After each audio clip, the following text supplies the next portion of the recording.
Lecciones aprendidas del curso de Moisés.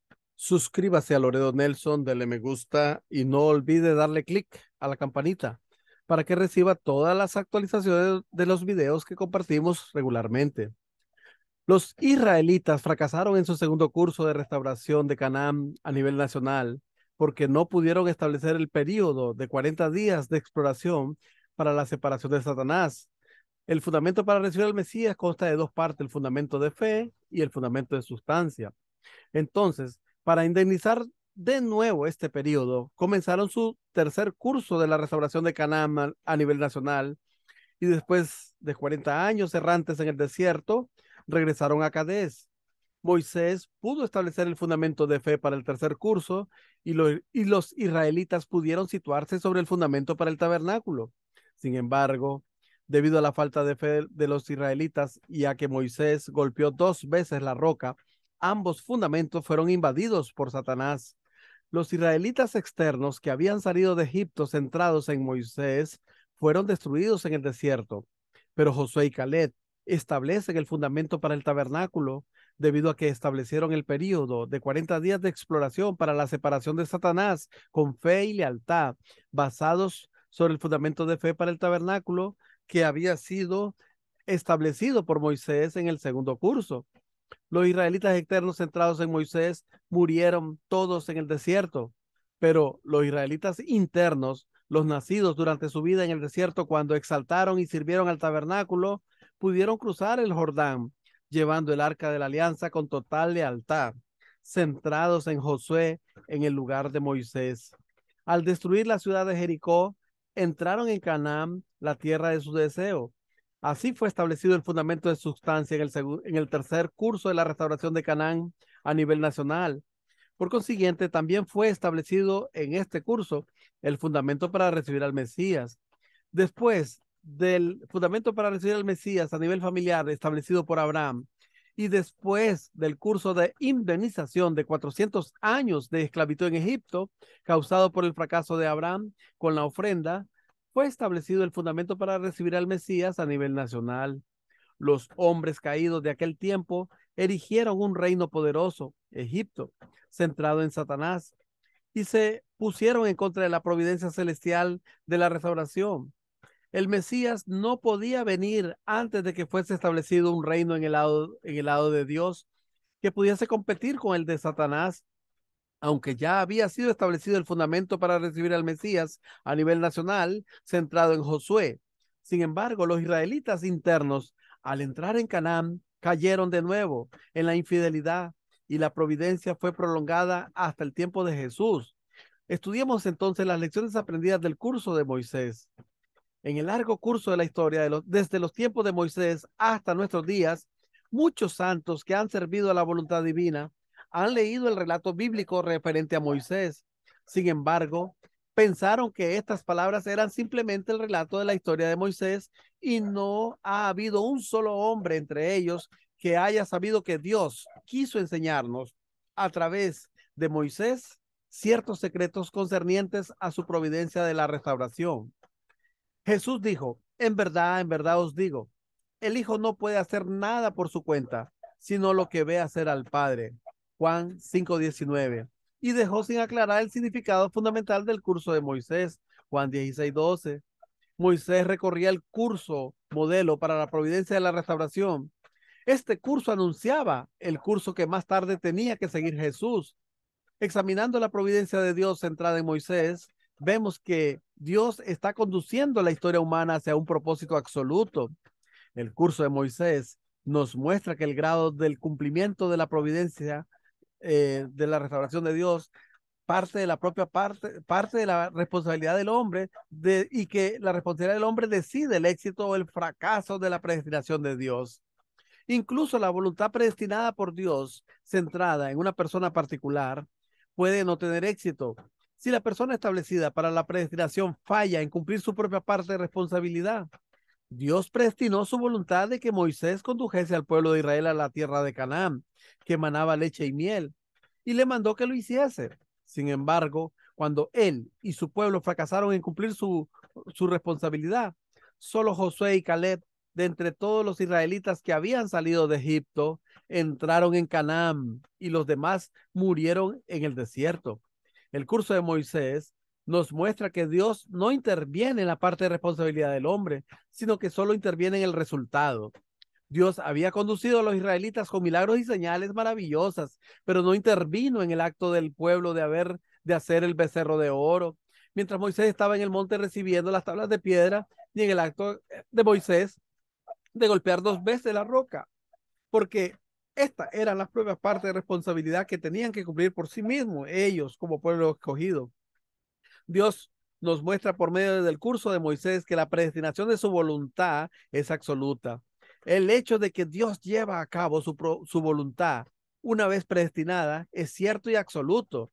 Por consiguiente, cuando Moisés fracasó en cumplir su parte de responsabilidad, Dios estableció a Josué en su lugar y finalmente llevó a cabo la voluntad que él predestinó. De este modo, si una persona que Dios ha establecido en la posición de Abel falla en cumplir su misión, la persona que ha sido leal en la posición de Caín la reemplazaría, sucediendo a Abel en su misión. Jesús quería decir esto cuando dijo, el reino de los cielos sufre violencia y los violentos lo conquistan. Mateo 11:12. El curso de Moisés aún nos enseña que cuanto mayor sea la misión de un hombre, más duras serán las tentaciones que se le presentarán, ya que la primera pareja humana cayó no creyendo en Dios y rebelándose contra él. El personaje encargado de la restauración del fundamento de fe tiene que superar la tentación o el sufrimiento de que Dios lo abandona sin compasión. Por esto, Moisés estuvo calificado para ser el líder de los israelitas solo después de haber vencido la prueba en la que Dios trató de matarlo. Éxodo 4:24.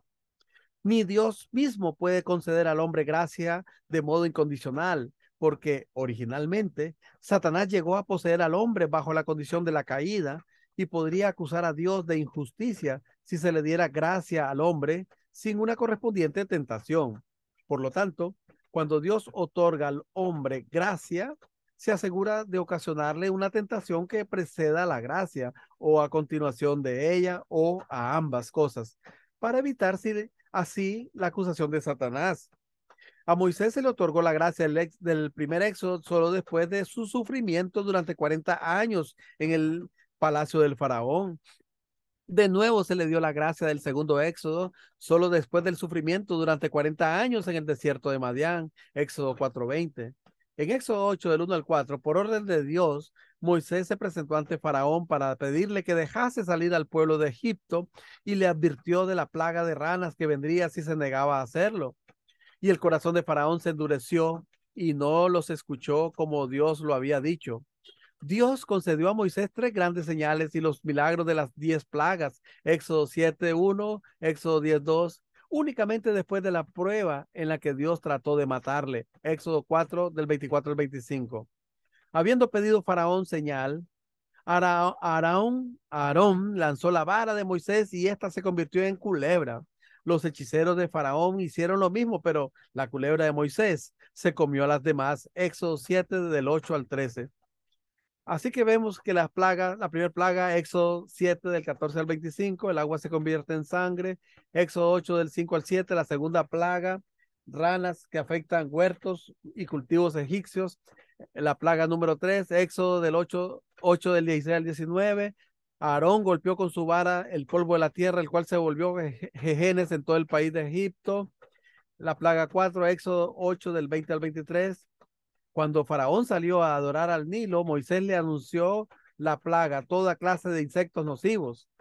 En esta ocasión, la tierra de Gosén iba a estar exenta de la plaga para que Faraón supiese que Dios hacía diferencia entre los egipcios e israelitas.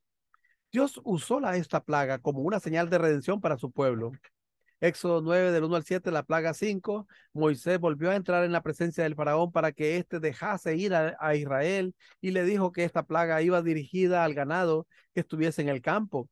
Caballos, asnos, camellos, vacas y ovejas quedaron afectados, pero ningún ganado de Israel sufrió daño alguno.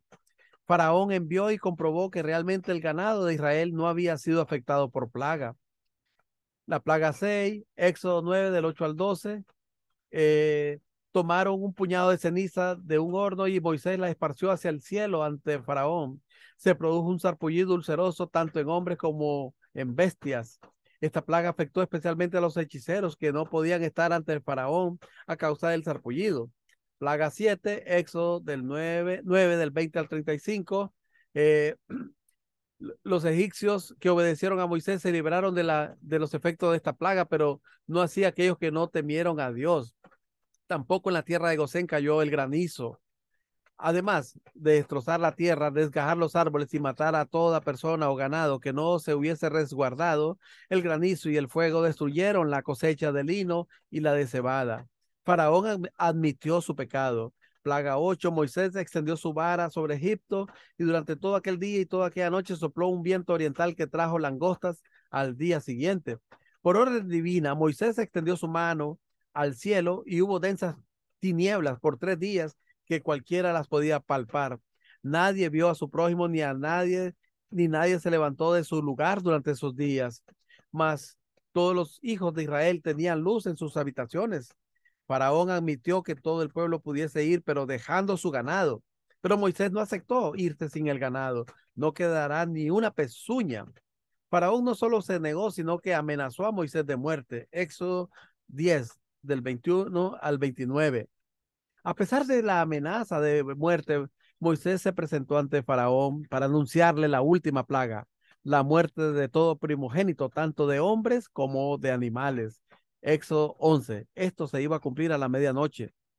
Así que la forma de evitar la plaga, tanto para los hebreos como para todo aquel que obedeciese las indicaciones divinas, debían sacrificar un cordero, untar con su sangre el dintel y los 2 postes de la puerta, usando una rama de hisopo. Nadie debía saber de sus casas hasta la mañana. Nadie debía salir de sus casas hasta la mañana siguiente. Éxodo 12 del 1 al 28. Y la plaga 10. Y se levantó aquella noche Faraón, él y todos sus siervos y todos los egipcios, y hubo un gran clamor en Egipto porque no había casa donde no hubiese un muerto. Éxodo 12 del 29 al 30. Una vez que los israelitas hubiesen llegado a Sucot, estableciendo aceptablemente el periodo de 3 días, Dios les favorecía y les conducía por medio de una columna de nube durante el día y una columna de fuego durante la noche. Éxodo 13, 21. Así que la gracia de la columna de nubes y de la columna de fuego vino solo después del sufrimiento del curso de 3 días. Éxodo 10, 22. Solo después del sufrimiento de cruzar el Mar Rojo, Éxodo 14, 21, 22, pudo llegar el don del maná y las codornices, Éxodo 16, 13. Las tablas de piedra, el tabernáculo y el arca fueron establecidos y transmitidos al tercer curso de la restauración de Canaán a nivel nacional, a causa de la fe de Moisés, que había guardado firmemente el mandamiento de Dios sobre el fundamento de fe para el tabernáculo, que había establecido por medio del ayuno y oración durante 40 días, aun cuando todos los israelitas cayeron en la infidelidad. Solo después del sufrimiento por la lucha contra los amalecitas, Éxodo 17:10, vino la gracia de las tablas de piedra del tabernáculo y el arca de la alianza, Éxodo 31:18, Éxodo 40:38. Después del sufrimiento de 40 años errando en el desierto, Números 14:33, recibieron la gracia del agua de la roca, Números 20:8. El curso de Moisés nos enseña muchas lecciones. La serpiente de fuego simbolizaba a Satanás, la serpiente antigua, Apocalipsis 12:9, la serpiente que había causado la caída de Eva, y solo después del sufrimiento de la serpiente de fuego, Números 21:6, vino la gracia de la serpiente de bronce, Números 21:9. La serpiente de bronce puesta en el mástil simbolizaba a Jesús, que vendría más tarde como la serpiente celestial, Juan 3:14. En el próximo video estudiaremos la providencia de la restauración centrada en Jesús. Muchas gracias por su atención y como siempre decimos, este tema es muy importante. Comparta, comparta, que este tema es muy importante. Comparta.